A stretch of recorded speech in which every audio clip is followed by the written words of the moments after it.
What's poppin', the world? I came in because I wanted to once again speak on the whole Skip Bayless, Shannon Sharp, FS1 debacle, and some of the reports I'm hearing.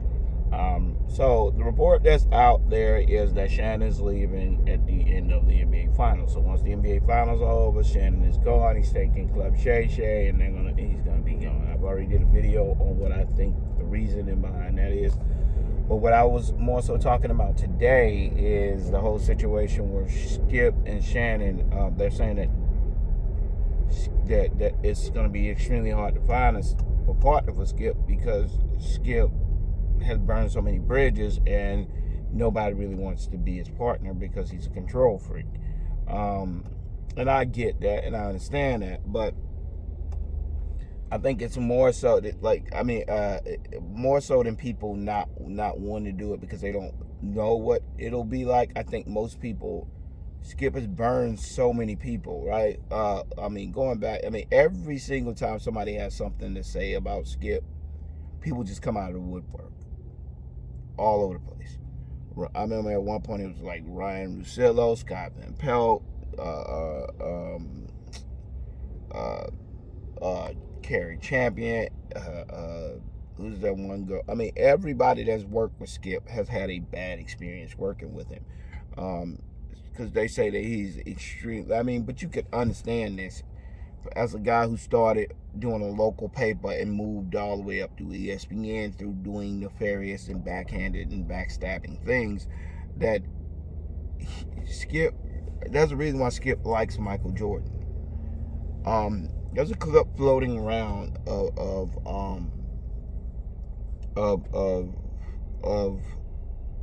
Skip Bayless saying he told his wife that she will always be second. That she would always be second. His career was always first, and if she can't deal with that, she might as well leave. And to this day, he tells her right now that if she doesn't like it, she can leave. It's a reason why he admires Michael Jordan so much. And I've said this, and not only I did this video was to point out everything that I've said in the past about Jordan fans. I said most Jordan fans only admire Jordan because of his mentality, and they only admire his mentality because a lot of them are exactly like he is. A lot of them are extremely selfish. A lot of them are extremely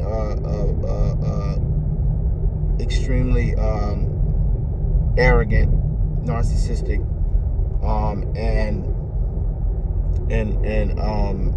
and they don't care who they have to screw over to get what they want.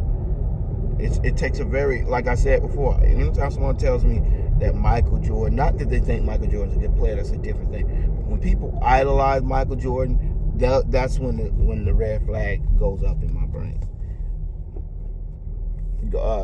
It's like that. You got to watch that person, because a lot of times it's not that the person is a bad person, and like I said, there's a lot of people who look at Michael Jordan and they think Michael Jordan is the greatest basketball player of all time. That is not who I'm talking about. The person who thinks Michael Jordan is a great basketball player but still mentions that he was a scumbag, those people I generally can understand. You just like the way he plays the game of basketball.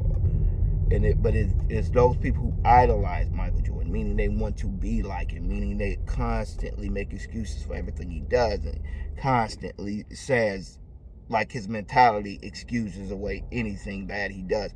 Those people are the people that I have that I think are the most problematic, because they will find it. Those are the type of people I think are sociopaths.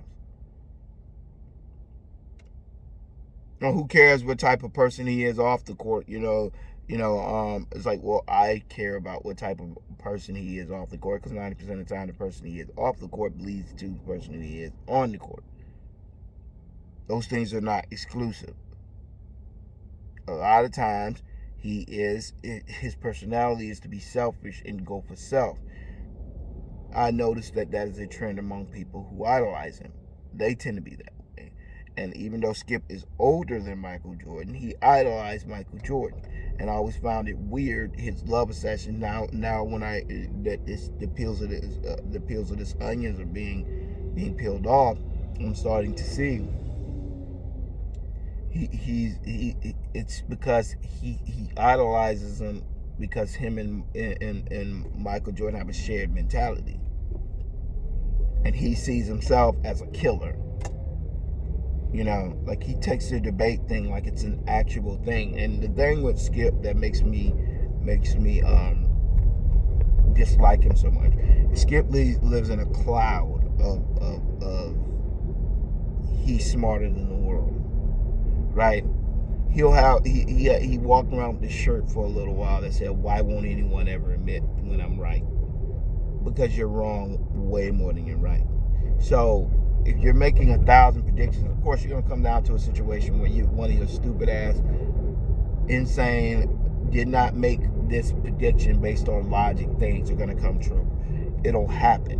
And it'll happen because 9 out of 10 times you are just throwing shit at the wall, seeing what sticks. You are a terrible analyst. Most of the time, most analysts are terrible. Like if you listen to most analysts and the reasons why they say, how when you guys come over here and you hear me talk, I'm generally breaking down schemes, breaking down schematics, breaking down personnel, all that other stuff to try to explain why I believe what I believe. When you go online, you go on television and on these shows, none of them do that. They're most of the time just saying generic shit like, oh, they didn't make shots. Like, well, there's a reason they didn't make shots. Like when even with this whole Heat versus Nuggets situation, they're acting like it was just a complete anomaly why the Heat won. They have no idea how the Heat beat them. No idea. They don't understand the wrinkle that Kevin Love provided because they don't understand the game of basketball. They're just watching it, and then after they get the results, they just look at the stat sheet and say, well, this guy, and they're not even paying attention to what really caused the problem. Jokic passed, guys weren't making shots, and, they got to make shots. It's like, well, the reason why they weren't making shots is because the Miami Heat wanted that to happen.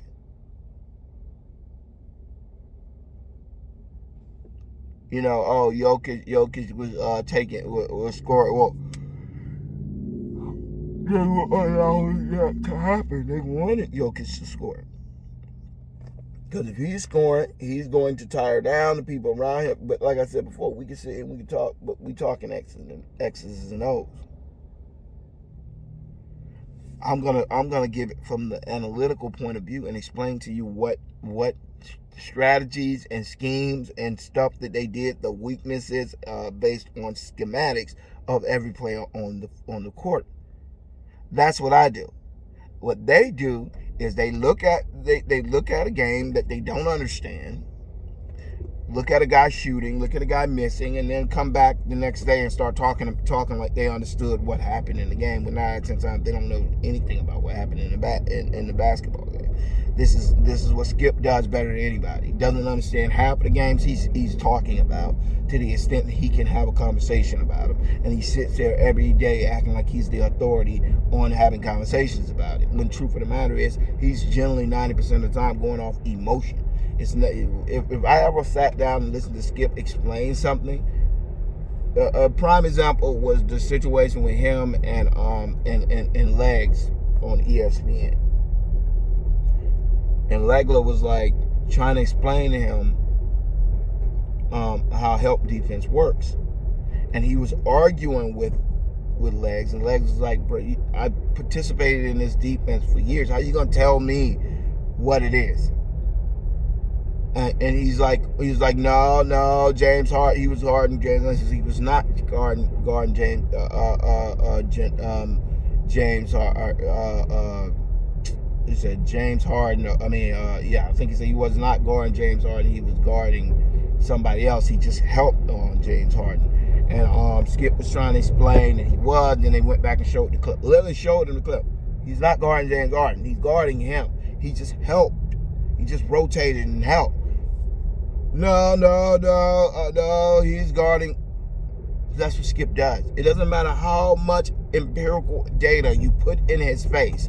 He will keep his narrative, because that's how a lot of spoiled middle-aged guys who have never been told no their entire life tend to act. I don't, as long as I reject reality, as long as I can reject reality and cling to plausible deniability, then I don't have to ever admit I'm wrong about anything. I can just keep twisting and turning the narrative until what I did is right. And this is Skip's greatest gift, his obliviousness to the fact that most people dislike him, that most people don't respect what he does, and he has no colleagues that look at him and admire him for the accomplishments he's made. Most people look at him and think he's an idiot. Most people look at him and think he's a character of himself. Other people are just liking him because of the stupid stuff he says. You might think that even the people who like him don't think he's smart. They just rely on him to piss off other people's fan bases because they hate the person that Skip is talking about. They know unless you are extremely unless you are as unhinged as he is, there's no in the world you can't see the obvious bias he has for certain players. But it goes back to the point I was trying to make. If you look at most of his fan base, there are generally guys who are conservative. Nothing wrong with being conservative. And I will say this 10,000 times. I am conservative. I'm not saying there's anything wrong with being conservative. There is something wrong with being conservative and racist. Doesn't mean every conservative is racist. It's saying that some conservative people are racist. Those are his biggest fan base because those are the same people that hate LeBron. His biggest fan base is the people who hate LeBron. And most of those people who hate LeBron, go look at the people. Anytime you see somebody commenting or dogging LeBron, they're either a middle-aged black guy or a middle-aged white guy, and most of them would consider themselves extremely conservative. The guy who hates LeBron probably hates women's rights and feminism and all the conservative things he hates. So it's not. I've yet to meet a conservative person that likes LeBron James. It's just generally, conservative. A tradition, like a racist, like somebody who stands on that side on everything, like the Jason Whitlock guy. I have yet to meet one of them that likes LeBron James. So my point in saying is not to say that all conservatives are that way. Like I said before, I consider myself conservative, and I have a lot of conservative views. I would say 90% of my views are conservative. But I think the difference between a conservative, a Christian conservative, and a far right conservative is a Christian conservative understands things are bad, but they see the people who suffer with sin as victims, not as villains, as people that need to be destroyed, people that need to be conquered. It's not a war. It has never been a war to me. It's always been about saving. It's more of I've always been a strong believer that if you believe that what you believe is true, there was no need to make someone believe what you believe. Because you believing it is enough, because you're saved regardless of what someone else believes. So it can allow you to give grace to other people, because the truth of the matter is you're the person in a position of power. If you're a person in a position of power, why in the world would you feel the need to bludgeon someone else with your ideology? Why would I do that? I ain't gonna bludgeon you with my ideology, because if my ideology is right, you should be able to see it in the way that I live my life. You should be able to watch me and tell that my way of living is the right way to live. That's what being a light truly is. But nobody does that. Half of these people want to bludgeon people with truth and block people off and hell-proof the world so that their kids don't have to worry about the temptation of sin, which I think is the most ridiculous thing I've ever seen from a Christian point of view. Because if that is your point of view, then why in the world do you feel the need to hell-proof the world? If you believe that you raised your child in the ways of the Lord, and when he grows old, he will not depart from the faith, why are you hell-proofing the world? Then you are saying that the Bible is lying in that regard. You don't believe if you raised them in the ways of the Lord, or you don't believe you're raising them in the ways of the Lord. Either way, that's on you. So these people who run around trying to say that they should make this a law and they should not allow this and they shouldn't do this and they shouldn't do that, I think those type of people are not reading the same Bible that they should be reading, because that Bible says those things are going to happen, and unless you think that you can overpower the will of God and stop these things that are bad from happening, or the world from being different, it says narrow is the way and few will find it. When you say narrow is the way and few will find it, you are saying that the vast majority of people are not going to believe the right thing is the right thing. So why are you trying to change that if the Bible states that this is what's going to happen? Unless you think you can overthrow the will of God. You cannot. If it's at this point, God's will is for those who want to believe him to believe him. People who choose not to believe him, that is on them. Like he said, when he comes like a thief in the night, be aware. Those who choose to stay in the messed up part, he said that's because they were made, their mind were made that way anyway. They would not. He said it doesn't matter how many miracles, this, that, or third you show them. They are going to believe what they believe, because he said, "My sheep hear my voice." If they don't hear your voice, then they don't. Then let them. That's not your job.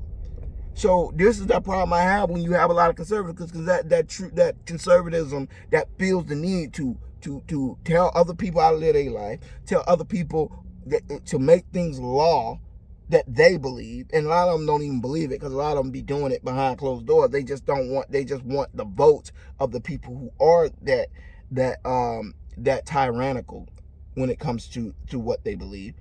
All those things that they choose to believe, that's what they choose to believe. But those are the type of people that when you see them, they come off as so vitriolic and hateful, and 90% of the time they slapping that they are Christian on their chest when nothing about them says Christ.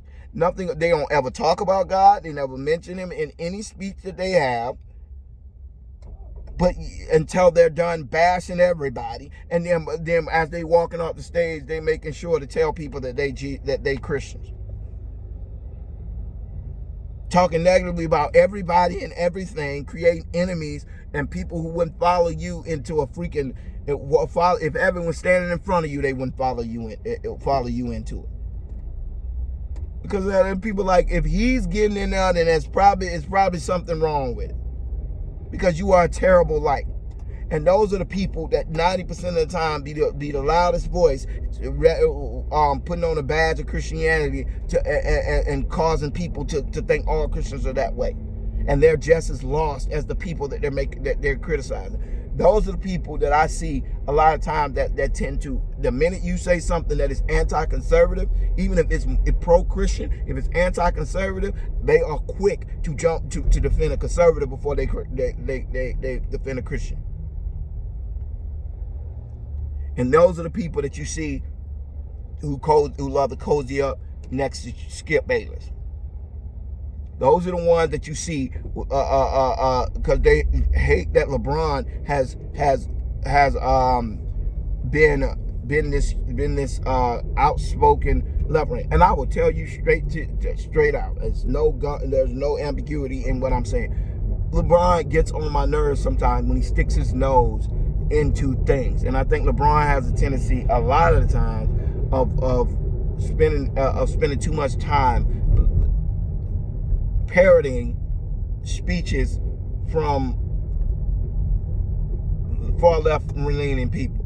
He tends to speak very, very, very, very confidently. Like, he'll say stuff like Donald Trump doesn't care about the people, and this guy is racist, and he'll speak sometimes on stuff when you like LeBron, you need to get more information before you just say stuff that the left people are telling you to say. Right? And I think sometimes LeBron gets caught up in that, and he gets on my nerves with that. It's like, LeBron, just chill. Like, you don't even know the facts of the situation. Like I said, Donald Trump has done a lot of things to a lot of different races of people, meaning he's made a lot of things that made a lot of people's life harder. I don't think I have a recording of Donald Trump, and people can bring up how his business was, or his father's business was in the 70s. I'm not talking about that. I'm talking about his history of speaking I have never seen Donald Trump say anything about black people that has been that negative. If that wasn't ambiguous, when ambiguous at best. You know what I mean? Like to me, they say the Colin Kaepernick thing. To me, I don't. Like I said before, I don't really care about the Colin Kaepernick thing, and I don't think that a person is racist if they don't believe that that's the right way to protest. I think a lot of racist people who are mad. There are a lot of racist people who are mad at Colin Kaepernick, but that doesn't mean just because you have a problem with the way that he chose to do that protest that you're racist or that you have a problem with black people. I think it was a more divisive protest than it was anything else, but that's the worst you could say about Donald Trump. So when I hear people just outright say that Donald Trump is racist, I don't know if they're particularly talking about black people, but if you are particularly talking about or specifically talking about black people, then you should. Then I think it's kind of ridiculous, because I think if you look at the policies, I think Trump did more policies and put in more things in action to help black people than Obama did. So it's just funny when I hear black people say that. And I'm not a Donald Trump fan by any stretch of the imagination. Anybody knows me knows that I think Donald Trump is the most divisive president in the world. Joe Biden is not intelligent by any. I mean, is not a great president by any stretch of the imagination. He's not well liked. He doesn't do anything. But and the economy has been freaking inflation, and everything else has been freaking train wreck since he's been in office. And I don't know if that started with Trump or started with Obama. I don't really care. The point is he's not standing out in anything he does. So I'm not here to say that, but I will say Trump put in a lot of policies specifically to help black people. And to me, I think that is something that needs to be talked about, with the things that a lot of black people who are left-leaning tend to leave out. But I didn't mean for this to become a political discussion. My whole point in saying that is to try to point out that a lot of these guys don't like LeBron and sometimes I can understand it, because LeBron speaks sometimes and he says very, very, he has very, very loose language sometimes when he speaks on things. At times that are not very nuanced, and he'll speak and you'll be like, well, why? Like, you realize that you're leaving out stuff. And a lot of times LeBron will come on and delete the tweet, or he'll come back and say, well, he wasn't well. Well, you got to be very careful about tweeting stuff like that when you don't know what's going on, because these nut jobs, they don't care that you're black and that you grew up in a neighborhood where cops terrorize you. Because I have a different perspective than a lot of people, because of where I grew up. Because I understand how cops do to people, sit on corners and harass kids, and how much they get away with in comparison to how much is reported. Like, I tell people this all the time. If you imagine the fact that they just started getting smartphones, the mindset of somebody having a smartphone on at the exact time you do something messed up, if it's rare, you got a better chance of winning a lottery ticket that you're gonna pull out your phone, and in that exact instance somebody does something so egregiously bad that it goes viral. The chances of that happening are rare, if the truth is that that the vast majority of these people these police officers aren't acting out. You would never be able to catch half of this on camera, because the vast majority of them would be doing their job properly. But the truth of the matter is, if you're catching this many on phone when they know they're being recorded and they're still acting this way, imagine how many of them are reacting that way, and there's the person who did it doesn't follow up on the charges, doesn't come back and leak it to Facebook or don't record it when it's happening. I don't have an inclination to pull out my phone the minute something is going left for me. The vast majority of people don't. So as many people as you may see on the news going through a lot of these issues, there's millions of people who are going through these issues, and these people never got caught. And this has happened for millions. For decades, of black people dealing with the police and their rogue behavior. And now all these smartphones are are starting to come alight, and all these people are looking around saying like, "Damn, bro, like I never really noticed." Um,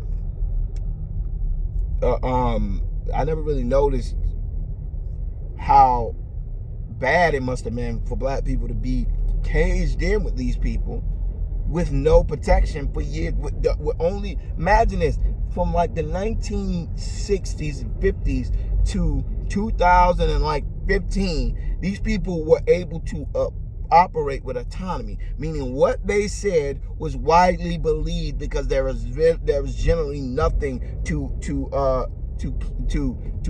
combat their testimony. The most powerful thing before this was the testimony of the cop.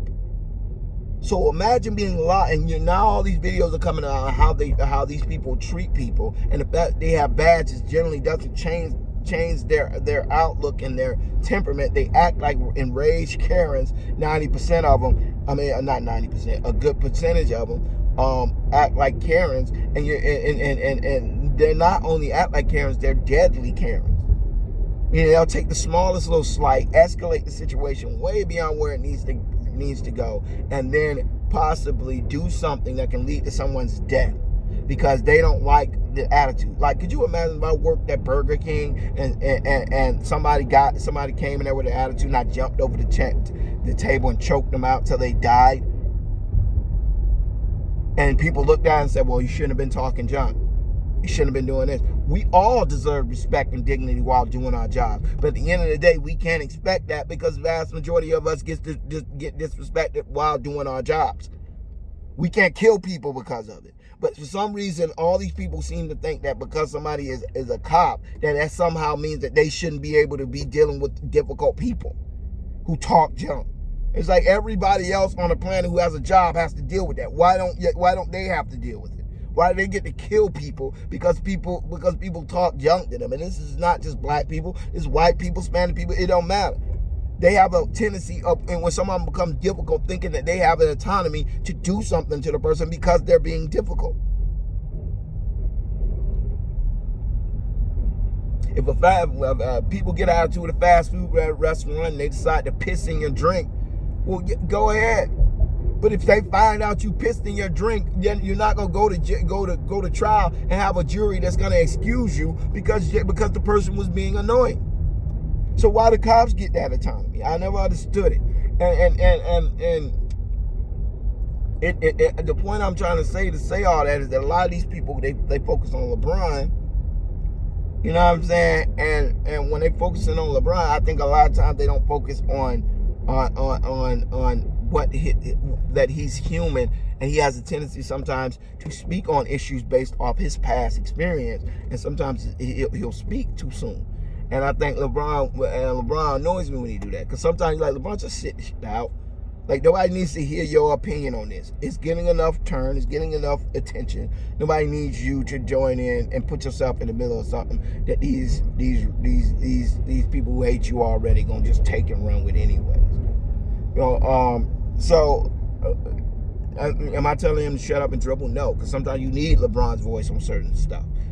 Like that whole situation with the Kyrie situation. I thought he did a masterful job of pointing out, hey, wait, y'all couldn't go anywhere without asking about that situation. But Jerry Jones was in a freaking protest stopping segregation, and y'all act like it didn't happen. And to this day, they still act like it didn't happen. Ain't nobody talk about that, right? But I think LeBron did a good job of putting. I don't think the attention would have been on that issue in that way if LeBron didn't say what he said. So sometimes LeBron does speak in proper situations where I feel like his voice is needed. But it's also time where I feel like LeBron needs to sit certain stuff out.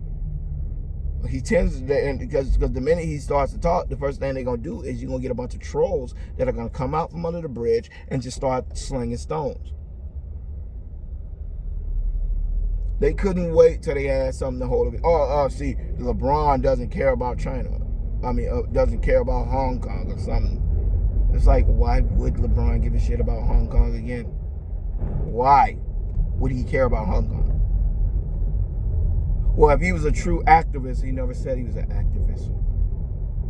He spoke out against things that affected, that he could speak to, and he understood because he went through those things. So of course he's going to be more passionate about speaking about things that he knows to be true. He's not going to put himself into a nuanced discussion like the one that's going on in Hong Kong, where there is this whole idea that because something is a dictatorship, that is somehow the same thing as Hitler or Stalin. Oh, it takes away the freedoms of the people, and America doesn't. People, you losing their job for not saying the right things now. All America is a totalitarian society at this point. You can't say what you want to say. You can't act how you want to act. You have to be very extremely. You gotta act the way that they say you act. And if you speak against anything that they do, they can hit you with charges of bullying, discrimination, all types of class action lawsuits, all this stuff, because you choose to live your life a specific way, all under the guise of allowing other people to live their life any way that they want. To me, it's amazing. You can live at the expense of me being. I have to make you comfortable at the expense of me being uncomfortable, and that's somehow okay.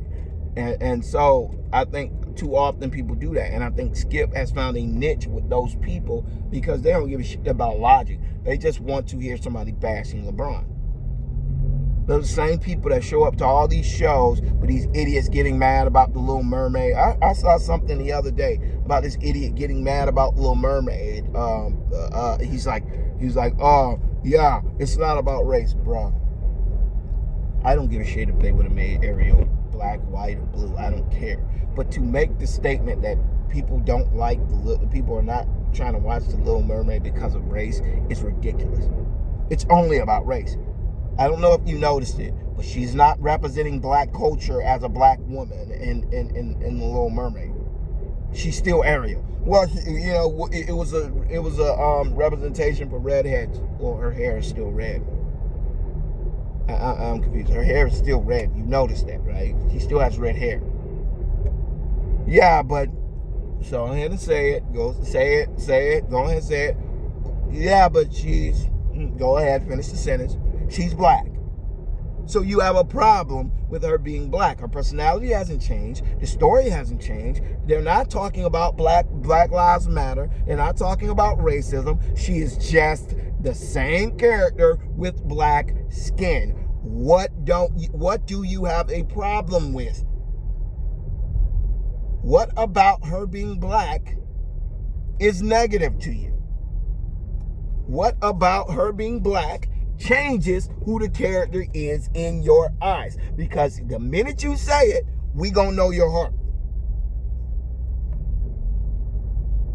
I took my daughter to see it because, to me, I support any minority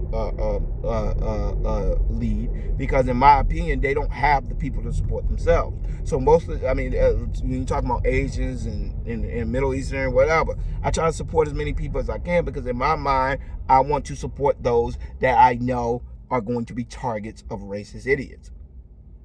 So I had no plans to even go see Ariel, the Little Mermaid, until I started seeing all the uproar about it. Then I was like, well, I will make it my intent to go see it because these people are idiots.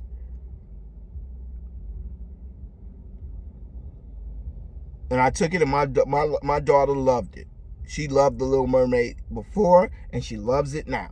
Ain't nothing changed outside of the fact that she seemed to really like the fact that Little Mermaid could sing really well. She never mentioned the fact that Ariel was black. She never mentioned anything. All she did was love the fact that it was so much like the first one. So if my daughter can go to that movie and enjoy it without even mentioning the fact that Ariel was black for the last 2 weeks, then guess what?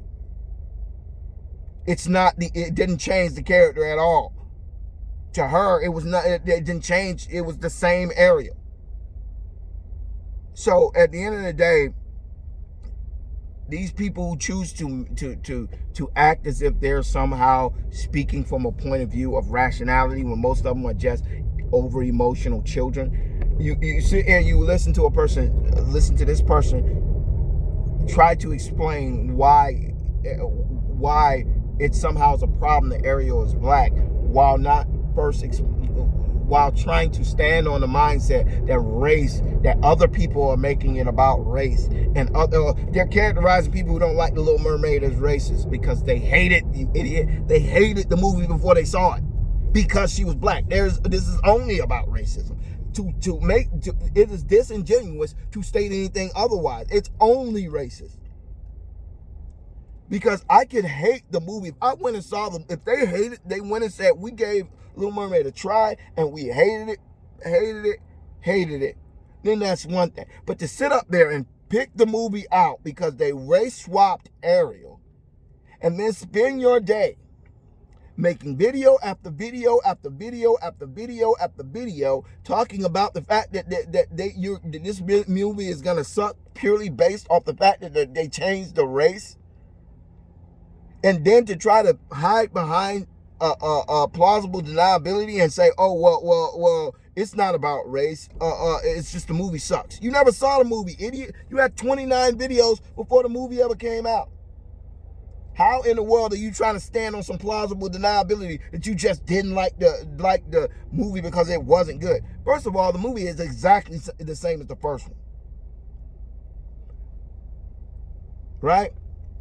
It's the same thing about, like they do this constantly, right? They know why they're doing it, but the plausible deniability allows them to be able to tank a movie because they don't like the lead is either a woman, a black person, or another type of minority, and they get to bash and tank the movie and get their people against it, their fan bases to turn against it and to attack it, whilst still using plausible deniability and act. So it's another form of clanhood.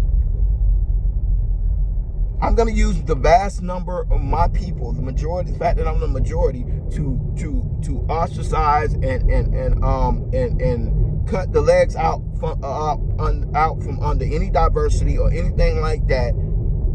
There's no, they like the gardens. There's a clear thing between all these things that they like. And those are the people that block that he will always have. Skip will always have those people. Because as long as they know that you're gonna bash a black athlete who's high profile, the black athlete, and LeBron James, that's gonna be half of that. The other people gonna be people that don't like him because he's left-winged, and the other ones are gonna be Michael Jordan fan. So at the end of the day, Skip is always gonna be in that position where he can speak on issues, in my opinion, that just are just dumb. You know, and he's gonna have a fan base that's going to tune in for it. But regardless, I just want to take my time to speak on that. Please, if you're not subscribed, take the time to subscribe. And if you haven't commented, please comment. Let me know what y'all think about, what y'all feel Skip's biggest problem is and why people are choosing to just be like, I don't want anything to do with that guy and his fan base, and who you think are problematic about his fan base. All right, y'all. Peace.